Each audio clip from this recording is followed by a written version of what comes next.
You're now watching the Mike Missanelli podcast on the BetRivers Network. Good afternoon, everybody. Welcome to another Mike Missanelli podcast. It is podcast 169. Hard to believe we've done that many. We have. It's Thursday, March 12th, 2024, and it's a beautiful day in the neighborhood, and it's going to get warmer tomorrow and the day after that. So finally we get a little springtime air wafting through, which means a little bit of golf. And this is, of course, brought to you by the great people at BetRivers. Download the BetRivers app. I've already made a play tonight, so I'll just unveil that right now in courtesy of the BetRivers app. The Boston Celtics are on a back-to-back at Utah tonight, and then they have a big game on deck against Phoenix. I'm thinking the time is right for Utah because they have some incentive. Danny Ainge drafted a lot of those players that play for the Celtics. I'm going to take the 6.5 tonight with Utah over the Celtics. We'll see how I do with the BetRivers app. In the meantime, the big story, of course, is free agency and what the Eagles have done. Now, I didn't believe it. I didn't think it was ever going to happen because I didn't think the Eagles were willing to spend that much money for a running back. But they land Saquon Barkley. Say what? Saquon. That's right. The Penn State Flash, the pride of Whitehall High School. And I'm blown away by the signing. Now, there are a lot of naysayers out there about this signing. It's really interesting. The Eagles, for the first time in a long time, have a three-down back, a reliable three-down back who can pick up a blitz occasionally because he's strong as hell. And when you look at his last year and the last couple of years with the Giants, let's just go over it because the concern is he's only 27, but the concern is he a 27 with a lot of miles on the odometer? Now, of course, we know about the big ACL injury he had to come back from, and it's always a risk with running backs. I mean, I have no idea. On the surface, it looks like a home run to me because he also catches the ball out of the backfield. The new offensive coordinator, Kellen Moore, likes to do that a lot with his running backs. They underused Swift in that role last year, so maybe they perk it up this year. And here's the thing. He's running behind a good offensive line, and the Giants had crap the last couple of years. So if you look at his stats, you'll see a guy, all right, so in 2022, he rushed for 1,312 yards. Last year at 962, and a really horrible Giants team, right, for last year. But he also catches the ball out of the backfield, and he's got some Brian Westbrook-type numbers in catching the ball out of the backfield. In 2022, he caught 57 balls for 338 yards. He caught 41 last year for 280 and was underused in that capacity because the Giants stink, and he really didn't have a quarterback last year. So if you average it out, he is averaging 4.3 yards a carry in his career. Last year, it was a little down, all right? It was 3.9. But the year before, 13-12. So in the last 2 years, he has averaged about 1,100 yards rushing and about 300 yards receiving. And that's pretty damn good production. I love it. I just love it. I know I don't want to get my Penn State loyalties involved here. He happens to be the best running back in Penn State history for a program that had a lot of great running backs. I mean, let's face it. The irony of this is Miles Sanders was his backup for several years at Penn State. They drafted Miles Sanders. They had to acquire Saquon Barkley, and Miles Sanders is like an afterthought now, just like he was at Penn State when Saquon Barkley was the starting running back. So let's just recap what they did. Saquon is obviously the big hit, but they also got a defensive end, a rushing defensive end, who a lot of people think could be a star. I'm going to trust Howie Roseman and the crew here by getting Bryce Huff. Now, he wasn't a full-time player, but his sack totals were double-digit despite not playing in a really full-time role. He's 25 years old. They signed him to a pretty good deal, so they're expecting a lot from him. He's a lighter weight rushing defensive end. Now, they have that with Hassan Reddick, who's probably going to be gone, and this probably means they're going to trade Josh Sweat out of here. So they're still probably going to need a bigger defensive end on that other side if they're going to play Huff every down on the right side. He's a right side defensive end. They also signed Zach Bond, a linebacker from the Saints. I don't know what to think about this because I get cynical about when they pursue linebackers because they pursue mediocre talents that fit into their price range. Now, Bond spent most of his time as a special teams guy. So they're taking a chance. I guess this is like akin to Ike Reese. Like, you can start him occasionally and he'd be a special team demon. But they need him probably to start. So I don't know how to feel about that. And they also signed a depth offensive lineman, Matt Hennessy, who's a Temple product. I've got no problem with adding an offensive lineman that can play multiple positions and add some depth. And they also signed Dickerson and made him the highest paid guard in the NFL, which shows you what they think of Dickerson. So, once he started playing guard, there was no way they were going to flip him to center. I know when they drafted him, they said he was going to be the heir apparent to Kelsey. And then they said he's too good at guard. So they drafted Cam Jurgens for that purpose, and Cam Jurgens will be your center. And the offensive line will be fine. I know what problems with the offensive line, which that makes the acquisition of Saquon even better. The thing about Saquon Barkley is that you don't have to take him off the field. I was so tired of seeing the carousel of running backs with the Kenny Gainwell in there and the Boston Scott in there. You got to run him back, and I hope they don't overuse him. Maybe they'll be delicate with him like they were with Swift, but I don't think you need to be delicate with this guy. So there you go. That's what the Eagles did. Their defense is not vastly improved at this moment. They still have to sign a safety, and we'll see about the defensive line with the end depth that they still need to acquire. Maybe there's a trade coming down the works. So first of all, let's look at Darren. Let me bring the producer Darren in here, who's Mr. Football. How do you think the Eagles did here? So I like the Barkley signing a lot as well. A lot of people were like, oh, they're going to run the ball now, run the ball. No. Well, Kellen Moore's offense is predicated upon having a pass-catching running back. People don't realize how good of a receiving back Saquon Barkley is. He's almost as good a receiving back as he is a runner. So I think it's a huge pickup. He, like you said, he's a 3-down back. The last 3-down back they had was, I don't know, maybe McCoy. They brought, he wasn't always a between the tackles rusher, but he was probably out there for all 3 downs. So they do value a 3-down runner clearly. I think if he stays healthy, he is going to put up ridiculous numbers in this offense. So I think it's a great signing. Bryce Huff, you know what? Let's see. Like, he played 42% of the snaps last year, and still led the team in sacks, by the way, with 10. And that's a good defensive staff they have over there, good defensive coaches. But, he has really struggled against the run. So, to me, that says Sweat's definitely going. I've always thought Sweat was going to be traded since, these rumors come out and they say that the Eagles are fielding calls for Josh Sweat. Well, that is lingo for they're making calls to trade Josh Sweat. So I think Josh Sweat is out of here one way or another. I still think they're going to extend or give a little bit more money to Reddick. I think he'll end up being here. But then again, now you have 2 guys on each end that can only play that side and who are both special. Bryce Huff has a few more moves than Reddick, but they specialize in that speed outside rush. So, they're very similar players. You're right. The linebackers, though, maybe they bring somebody in the next couple of days that will make me feel better. But I still feel like, Roseman and this team, this organization just doesn't give a shit about linebackers.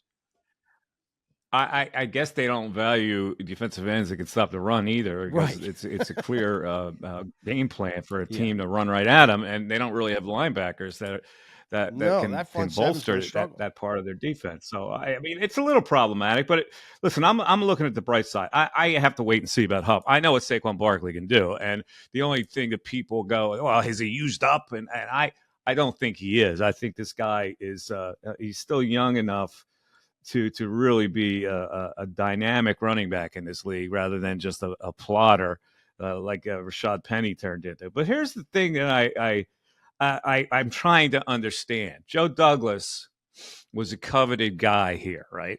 That's how he got the Jets job. He was supposed to be a great player evaluator. He just gave up Bryce Huff to the Eagles. The Eagles obviously have a different evaluation of this guy than the Jets do. So I'm trying to come to grips with that. Like who's got the better insight here? A guy who saw him every day and sees his limitations, or the Eagles who are now projecting. That's the only thing that I caution people about with Bryce Huff. Yeah, and we've seen Roseman do this in the past as well with other players in other positions, where it's a guy in his young to mid-20s who he or the organization feels like they're about to break out and become, a megastar. And so a $51 million deal for 3 years, that's a little bit more, if not right about what they're paying Reddick. So I guess that's how they feel. He's about to make that next step. All right. The subplot of this whole thing is the Tiki Barber angle, who's now on New York Sports Radio. And Tiki did the typical sports talk host nerd reaction. And the sports talk host nerd reaction is that you do something artificial to bond yourself with the fan base. And in this case, he said that Saquon is dead to us. Now, that I could see that coming from some novice sports talk radio guy, but there's two sides to this coin. All right, so sticking up for players, sometimes players who come into the media go overboard with that. There's an example in this town of a local radio station who employs 2 ex-Eagles who won't say crap about the Eagles. And in fact, I think one of them still draws a paycheck as an ambassador for the Eagles. That's dishonest. But the other side of it is, if you're a running back and you look at this whole situation, you should have some empathy for a running back. The Giants did not make him an offer. Okay, so the Giants were willing to cast himself adrift. What was he supposed to do, Tiki? I admire the fact that he wanted to go out and join the sports talk legions and say, he's dead to me. He dropped our Giants. But the other side of it is, you're a running back. And you know that you're trying to get paid in this day and age. So I wish he would have brought a little perspective to it. It's a hot take. It's a hot take, and it's an example of fake bonding with the fan base. But let's look at Tiki and how he comes into court with unclean hands. Tiki Barber was a guy who left the Giants, many people say, in his prime. He had a monster year at age 31, and then wanted to retire and leave the Giants because he wanted to be a handsome TV star. So then he dropped out. I've got no problem with the guy saying, I've had enough football, I want to go into another field. However, out the gate, he ripped Eli Manning and a bunch of his ex-teammates, and he also said that Coughlin was the reason why he retired, because he was too regimented, right? So he kicks the Giants in the ass on the way out, which leaves them really with no credibility as far as, you're dead to me. Because a lot of Giants fans could say the same thing about him. You're dead to me. You didn't have any loyalty to the team. You had loyalty to Tiki. And then when you left, you ripped your teammates. So then they won the Super Bowl. They won the Super Bowl next year. The other unclean hand he has is that when he goes into TV, he blows up his TV career because he has an affair with a young intern. And that, of course, while his wife is pregnant, mind you. And so the wife comes barreling after him in a divorce settlement and takes him for all the money he's worth. In 2011, he tries to make a comeback because he's broke and he never got back into the NFL. So, Tiki, when you come hard at somebody, you better make sure that the skeletons in your closet have been buried, because I can open a closet and find a lot of skeletons here. He's dead to me. All right, I get it. I remember in Philadelphia, we can't help ourselves.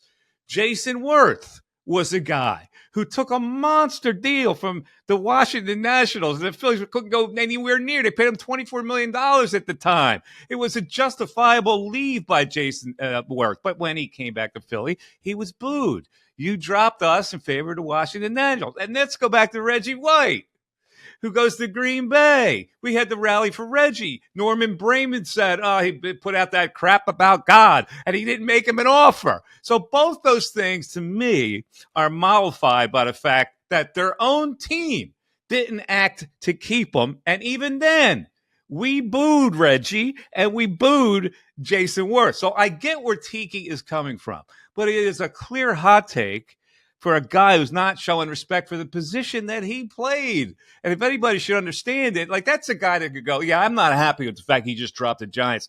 But on the other hand, I know how hard it is to make cash as a running back in this league these days. So, hey, you know what? But you don't act like an idiot. Like there are sports talk idiots. I get it. They try to generate this kind of reaction and phone call. It's dishonest, really, because there's always, you can do that also. Give some balance to the whole situation. You can show that you're on the side of your hometown team, but you don't have to go overboard like that. So Tiki, and I thought Saquon had a really good reaction. Saquon's response was, "Yep, you're the prime example of loyalty to a team." That was great. See, that's a Penn State guy, Darren. That's a Penn State guy. Learns the proper way to cut back. He really overstated it too, Tiki, with the legacy of Saquon. But with all due respect, and he's a great player, Saquon Barkley, but the Giants have been absolutely brutal and pathetic to watch during his entire tenure with the Giants.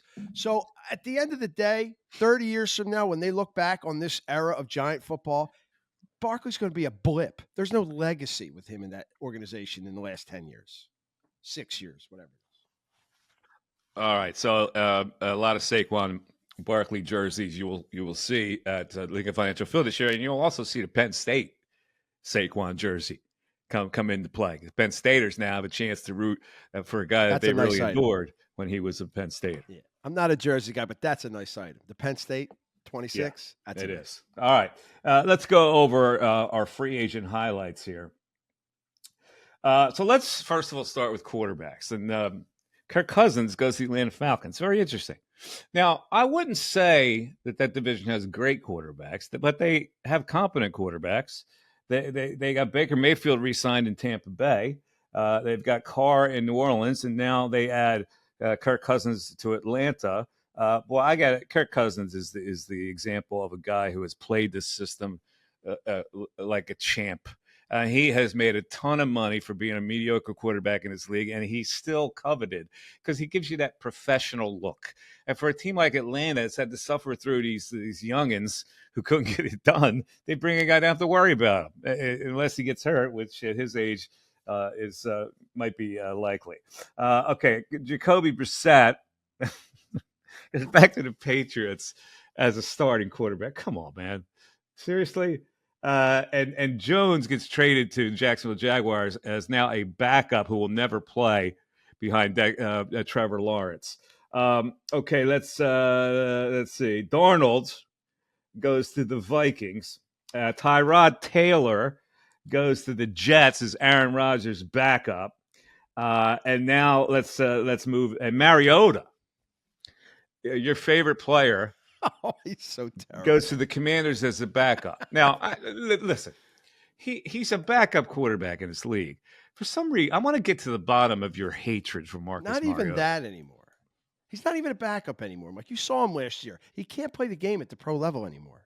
He played one game. He played one game last year. You want to know why I don't like him, really? Yeah, why don't you like him? Okay, so first of all, he's a soft player. He was soft in college.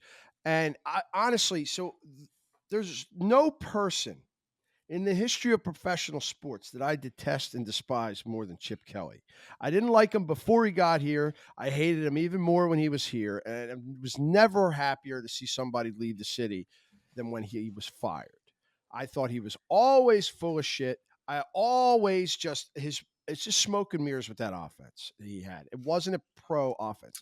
But everybody lauded him as the savior. Hold on. I got my tally sheet here. That's 3 curses. That's 2 so S-bombs. All right, go ahead. 3 curses. I'll keep it at 2. And then he was his guy. And he tried to trade away like 6. I don't remember the trade that was on the table, but it was like 3 draft picks, I think at the time, let me stop your for this kid. Let me stop your ridiculousness now, okay? It's not ridiculous. You actually, because you dislike Chip Kelly, you've projected that to Mariota. No, because I was he and everyone else in the city was trying to sell me on him, and I'm like, this kid. So what? They trying what? Forget what they were trying to do. The kid's a backup quarterback in the league, and you loathe the guy. Like, it's He's weird. Not even a backup now. He can't. It's weird. It's weird that you do this. It's strange. You would have that much hatred for Chip Kelly that you projected to Marcus Mariota. You're like an 18-year-old when it comes to this kind of stuff. Can't throw the forward pass. Oh, stop it. All the crap backups in this league, you're worried about Marcus Mariota surviving as a backup? I enjoy making anyway, the Giants struck with Brian Burns. That's a big signing for them, and they paid him a lot of money. So that was a pretty good signing for the Giants. And they also got to replace Devin Singletary, who's, listen, he's not Saquon Barkley, but he's a steady back, and you can get some yards out of him every now and then. All right. Josh Jacobs goes to the Packers. Monster signing, which means Aaron Jones was out the gate, and he ends up with the Vikings. The Bengals made they were going to release Mixon, and they made a trade, and they shipped him off to the Texans, which might be a good fit for the Texans. And they added Zach Moss, who was kind of phased out in Indianapolis. Eckler goes to the Commanders. Swift, of course, signed with the Bears, and Pollard goes to the Titans. A lot of shifting of the running back. Gus Edwards signs with the Chargers. Let's see. Derrick Henry, big one today, goes to the Ravens, which will help them because it's a perfect team for Derrick Henry, to be honest with you. And another quarterback we forgot, that's Jameis Winston goes as a backup to the Browns. And I guess that's about it, right? Did I miss anybody? T. Higgins wants a trade because he was franchised, and Christian Wilkins was a big signing for the Las Vegas Raiders. Got $110 million in that deal. I feel like Derrick Henry has been a Raven for 10 years already. Like, he completely embodies that franchise. Yeah, perfect for them. So a lot of moves on the first day, really in the legal tampering period. A lot of people got in there, including the Eagles, who get Saquon Barkley, Bryce Huff, Zach Bond, and Matt Hennessy, and they are probably not done. All right, that's your NFL action for today with the free agency. As we got our mind on football finally. If something happens in the NFL, man, we're all over it. Everybody tracking it, and we're waiting now for these mini camps to begin. But football is kind of back.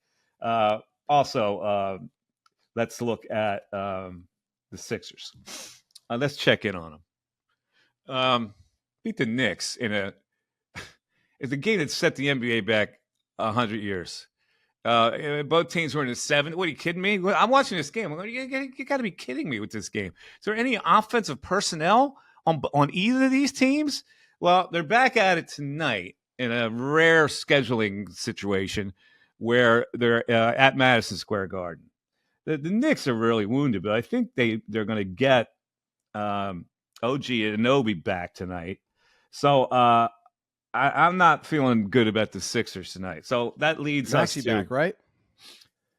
It's not a back. Maxi's been cleared. He's not back tonight? Who? He's been cleared. Maxey. Yeah, Maxey will be back. Yeah, Maxey will be back. But it's really hard to be a team two times in a row, especially when the Knicks shot 9 for 40 from the 3-point line in that game. I think the halftime score was 37-31, if I'm not mistaken. What a terrible game. All right, so let's look at what the Sixers are doing right now. Now they're going to move Buddy Hield to the bench, which I think is a good idea. Buddy is a very limited player. I know we're all excited when we got him. He can shoot it. They don't have anybody who can shoot it like him. But he's been killing them in a lot of areas. He really can't transport the basketball. That's what Chaney used to say. To transport the basketball. He can't do that really very well, and he doesn't defend. So the Sixers, with that win, got them to 6th place out of the play-in tournament. And in the first round, if they stay in the 6th spot, they would play the Cavaliers in the first round of the playoffs. Listen, I think they would beat the Cavaliers with Embiid back in that first round if they decide they're going to go through with them. Again, this is like where I go, if you're in the play-in tournament and you may have to win 2 games, as opposed to you're in a series you could win, that changes my mind about Embiid's availability. It's that fine of a situation. So that's the thing. But now let's look at their schedule because I see a lot of L's. At the Knicks tonight, I don't know, they might win that game. At the Bucks, Hornets at home's a win. The Heat at home. I don't know what to think about that. But then a Western road trip. At the Suns, at the Lakers, at the Clippers, at the Kings. That's tough. And when our next podcast, we may find that the Sixers are back into that play-in tournament. So I don't know. Root them on, I guess. I'll watch every game. I watch every game. It's a team that annoys me because I look at guys. Why is it? I go back and forth with a buddy of mine who somehow is in love with Kelly Oubre. And why is it that I loathe a guy like Kelly Oubre? I'm trying to figure out a reason why I don't like this guy. And I know most of Sixer fans like him because occasionally he'll score for you. There's something about him that turns me off. I don't know what it is. I need a sports psychologist to get deep within me to figure out what Kelly. Here's what I look at Kelly Oubre like. Came into the league as a highly touted player. Only had 1 year of college. Should have stayed in college, but he comes into the league early. Was a first round pick. He's been able to score at times, but for bad teams. He's never played for a winning team, and whatever team he plays for, management gets exhausted by him. And they're willing to just cast him adrift. And for some reason, that resonates with me. A guy that doesn't play as hard as I believe he should. So that's why I dislike him. Now, am I off base with this, Darren? No, but I feel like when somebody really gets attached to a player, regardless of sport, it just automatically bothers you. Now, let's go. No, it's not that at all. First of all, I look at the overall ability of a guy. Like when I fought against Furkan Korkmaz all these years. Well, that's different. He's stuck. I go, the fan looks at this. The fan and somebody who covers sports for a living looks at it two different ways. The fan would look at a guy like Korkmaz and see he made 3 threes in a game. They go, we really shoot. But they don't look at anything else that the guy does. Like I focus my eyes. I'll give up a possession with my eyeballs just to watch a guy. And I watch Kelly Oubre all the time. He gets beat off the dribble and gives no effort to catch up to a guy. It bugs me when guys try to con you on a basketball floor. And years I didn't like Furkan Korkmaz. Why? When everybody else liked him. I go, just look at the guy with your eyeballs. That's all I'm saying. It's not that. And I go, you like him because it's like liking whipped cream on a cupcake. Oh, it looks pretty. You like the whipped cream on a, but when you take a bite into the cupcake and it's like a vanilla cupcake and it's bland, like that's the way I look at it. People get dazzled by the presentation instead of what the reality of a player is. So I apologize if you like Kelly Oubre. He bugs me. And that's not to say that I don't think he can help the Sixers, because occasionally he can make a basket. Occasionally he can slink his way to the basket. He's got long arms. He should be a better defensive player than he is because he's got length. But whatever. Let's move on. The Phillies are in spring training, and Zach Wheeler pitched the other day. He looked great. Man, I'll tell you, that dude. I try, like, I'm a major league hitter, and I have no idea what he's throwing me because he's got command of every pitch he throws. That's frightening. You can't sit on anything. And now he's mixing in a splitter. So, he's got a splitter. Yeah, he's developing another pitch, which he really doesn't need, but that's okay. Whatever. And spring training is, again, we're in this realm. We're getting stories. I was reading a story today about a kid who's going to be playing in Single A. A Dominican kid, 19-year-old shortstop that they say is major league caliber fielder right now. These are the kind of stories you're going to get because there's no other stories. Like there's a storyline now with David Dahl. Could he make the team as like the 24th man on the team? Could he be on the team instead of Cave? And where's Pache going to be? Well, Pache's going to make the team. Pache's having a good spring. So all right, the Phillies. It's just a waiting game. The Phillies are the one team that I don't have to worry about, though. I look at the teams in this city, and I have worries about every team except the Phillies. I know they're good.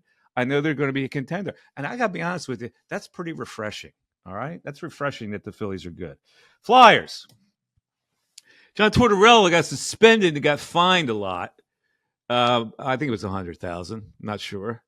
He must have said something really nasty to those officials, and that official probably has had past problems with Tortorella, who could be a pain in the ass to officials. So they yank him from the game. I don't think I've ever seen a coach get thrown out of a game, but they tossed him, and afterwards, the president of the team, Dan Hilferty, told our pal John Clark that he was proud of Tortorella, and in fact, he's going to pay the guy's fine.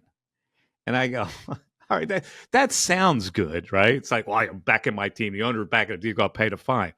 Tortorella was wrong. All right, Tortorella was wrong. You're rewarding bad behavior by paying the guy's fine. I don't know. People are going to go, shut up, Mike. You don't understand this town. I understand it. The guy got fined $100,000. It's a deterrent to future behavior like that. And the owner steps in and goes, I'm going to pay the fine. In typical Flyer Broad Street bully mentality. And they suspended him for 2 games, basically because he wouldn't leave after they ejected him. And they fined him. He's now in suspension for a couple of games. Yeah, because he wouldn't leave the bench. All right, I think that's about it for today. Got anything else? I got nothing. All right. Free agency tracker. We'll probably have more to talk about on Thursday. Free agency, I guess, officially begins. What is it? Is it tonight? Tomorrow, 3:00 or something like that. Yes. We'll have a lot more to talk about later. More moves to be made, and we'll talk about them. This is the Mike Missanelli podcast. It's brought to us by BetRivers. You can reach me on email, mike@mikemiss.com. Mike Miss 25 on Twitter. And what else? Oh, Cameo. You want to give me a personal shout out? Go to cameo.com and request me, and I'll give you a personal shout out. They're fun. I love doing them because I love the people. All right, everybody have a great day. It's a beautiful day today. I was out in the yard doing some prep work and still got a lot to do. So have fun. Have a great couple of days, and we'll be back with you at the end of the week for the Mike Missanelli podcast. Take care, everybody. Bye-bye.